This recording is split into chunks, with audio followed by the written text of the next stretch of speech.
Hello friend आओ एक novel आपन को स्वागत।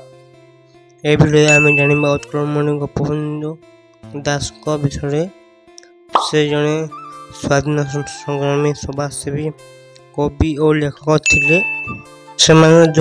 दैनन्दिन खबर कागज समाज प्रतिष्ठित थे। जन्मग्रहण होता 1877 मसीहा अक्टोबर 2 तारीख में। बापा नाम हूँ दईतारी दास, माँ का नाम हूँ स्वर्णमयी देवी एवं से पुरी जिलार स्वांड ग्राम जन्म ग्रहण करते। कम बयस होता बेले माँ को मृत्युवरण होता। 1897 मसीह से पुरी जिले नाम लिखाइले एवं सेठार पाठ आरंभ कले। 12 बयस होता बह होता एवं से पुरी मैट्रिक पास करी से कटक रेभेन्सा महाविद्यालय अध्ययन कले। 1904 मसीह बीए पास करते। कलिकता बीएल पढ़ा जाते।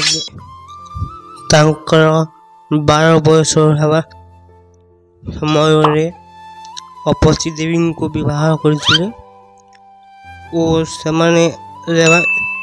रेभेन्सा महाविद्यालय पढ़ुवा बेले पिता देहांत होता। 1903 मसीह उत्कल सम्मिलन भाग ने ओडिया भाषा आंदोलन जोग देवा समय प्रथम पुत्र मृत्यु घटी जो समाज पत्र अक्टोबर 4 तारीख 1919 मसीह प्रकाश करते। प्रथम 1919 मसीह सत्यवादी ठारे प्रकाश पाइला। 1924 मसीह पुरी प्रकाश पाइला। 1927 मसीह कटक प्रकाश पाइला एवं से सत्यवादी वन विद्यालय आरंभ करते।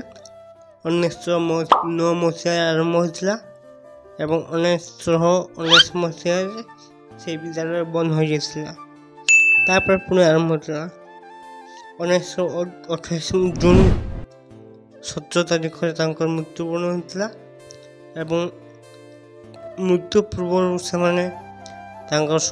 समाज पत्र सत्यवादी वन विद्यालय सब समाज उपर छाड़ी दी चली जाते।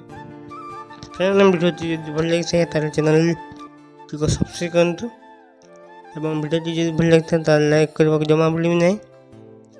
चैनल नुआ चैनल को सब्सक्राइब करेंगे। जय माँ समलेई, जय जगन्नाथ।